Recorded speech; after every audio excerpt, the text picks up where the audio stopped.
Nani wewe? Princess Zainab. Princess Zainab. Kazi yako nini princess? Huyu jamaa tulimpea mpaka mwanamke akamuoa. Mulimpa mwanamke akamuoa. Mwisho akamwacha. Sasa tulijua atakuja kuokoka. Alafu atumwe kwetu. Sasa akatumwa kwetu. Before atumwe tulikuwa tumeshamfunga asije huko kwetu Kwale.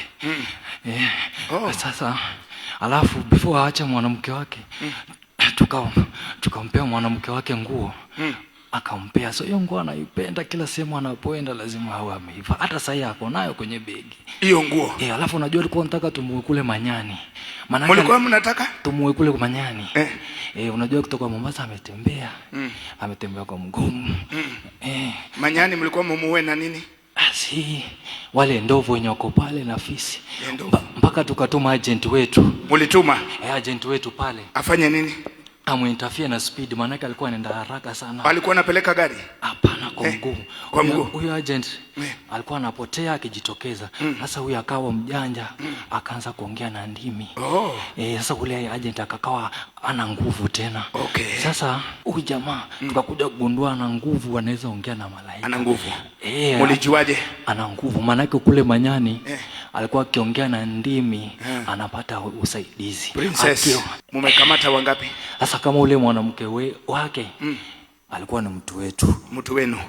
Wangapi mko nao mmewashika? Wako wengi sana kule Mombasani, wako wengi sana. Mombasani. Na hapa Nairobi? Hapa Nairobi. Sasa hata kwanza venye amekuja Nairobi, tulikuwa nataka tumuue kabisa kwanza. Pia mnaua? Unajua kule Mombasa tulifanya vipi? Ile sema anapoishi pale Shanzu. Tuka make sure ile nyumba anapoishi yeye. Princess fire! Kimbia! Achilia wale mliwashika. Nini mlipanda hapa? Takenda ubiri. Ataki. Okay, fungua huduma yake. Ni order, fungua. In the name of Jesus. Fungua. Ni mamlaka natumia kwa jina la fungua. Kimbia. Achilia huyu na wale mliwashika na waweka huru. Twende. 1 2 3. Habari yako? Salama sana. Unaitwa nani? Naitwa Billy. How are you Billy? I'm fine. Where are you from? Mombasa, Shanzu. Umekuwa na shida gani? Ile wakati nilitaka kwanza kufanya kazi ya Mungu ndio nikapata interest. Ukiamua tu nataka kufanya kazi ya Mungu unasikia kuna shida? Nasikia kuna shida. Kazi inafungika. Kwanza juzi nayo nimefunga karibu siku 4. Hiyo wakati nafungua naye mwenye nyumba anakuja nafunga mlango. Ikawa like ni shida, sina sehemu ya kwenda. Nikaamua nitoke Mombasa hivi jinsi nilivyo nifike hapa. Maana yake nimetoka Mombasa nimekuwa Sunday jioni kwa mguu. Kwa mguu? Kwa mguu. Ukafika mahali kunaitwa kule kwa ndovu kunaitwaje? Sehemu inaitwa Manyani. Manyani. Ukakutana na mandovu hapo? Mandovu zilikuwa ziko mbele, nyani zilikuwa, alafu kuna sehemu pia kulikuwa na fisi. Are you serious? Ulikuwa unatoka Mombasa mguu kuja Nairobi?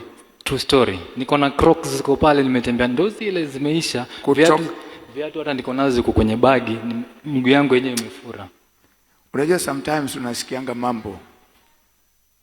Imagine mtu anatembea kutoka Mombasa kuja hapa. Angalia hiyo. Ulioa mwanamke anaitwa Zainab ama? Mwanamke ambaye alikuwa nimemuoa anaitwa Bentanduni Mwango. Mchonye. Huyu wa Zainabu humjui? Zainabu ni hiyo wakati nimefunga ndio nikaanza kumuona. Nilikuwa nimeelezea mtumishi ya kwamba nataka kufanya kazi ya Mungu. Akanianoint niende Kwale nikahubiri. Sasa hiyo wakati amenianoint usiku wake nikamuona Zainab. Ulimuona kwa ndoto? Nikamuona kwa ndoto. Hata akajiintroduce kabisa. Akasema yeye ni Zainab. Yeye ni Zainab. What happened? Sasa ikawa ni kuomba na kushindana na yeye. Yeye anakuambia nini? Yeye ananiambia usije Kwale. Unaona? Sasa sehemu ya Kwale market huyu mwanamke anauza vitu hapo.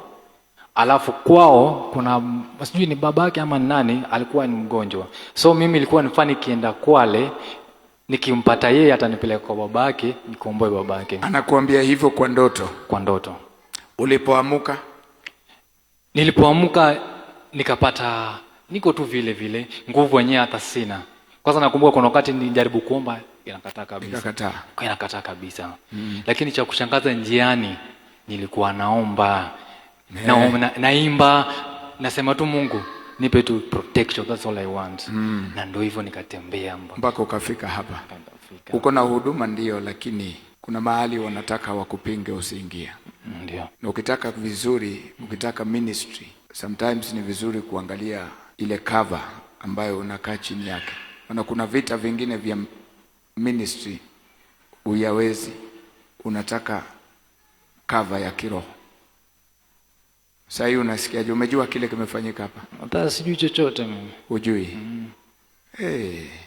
Inua mikono juu. Sema asante Yesu. Asante Yesu. Kwa kuniweka huru. Kwa kuniweka huru. Kuanzia sasa nitakutumikia.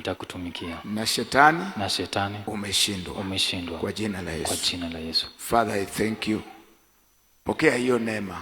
Mara hii neema ya Mungu iwe na wewe, upate nguvu ya kuwashinda. Uwashinde. Kuna nguo ulipewa na huyo Zainab? Ni Benta alikuwa amenunulia nguo mwaka jana. Benta. Na hiyo nguo huiwachi? Niko nayo kwenye bagi. Hebu ilete hiyo nguo. Iko na maneno hiyo nguo. Iko na maneno hiyo nguo. Hii alisema tu amenunulia, ilikuwa ni mwaka jana. Mwaka jana. So niko tu nayo. Napenda kuivaa. Unaipenda? Hivyo tu hata. Na hujui kwa nini unaipenda? Sasa hii nguo kweli inapendeka ama ni anyway, inategemea na taste ya mtu. Inategemea na taste ya mtu. Lakini unaipenda. Na hujui kwa nini? Sijui kwa nini. Brother, uko kwa mtungi umeshikwa. Sasa wachana na hii. Iko na story yake hii. Kama hujui. Sasa hii umeoa ama? Bado. Niliambia Mungu anifinye kidogo pause. Na Benta alienda wapi? Benta tusema kwao pamoja na ule mtoto mdogo. Maana ile wakati nilimfuata mama yake akaniambia hauna mtoto hapa. Mimi nikasema hata asanteni na nikatoka. So sio kwamba ulimuoa? Hata niliketi naye tu. Sijalipa mahari. Ngoja ndugu, uliketi naye tu. Maana yake sheria kimejigenda. Wewe mwinjilisti utulie. Mwinjilisti utulie.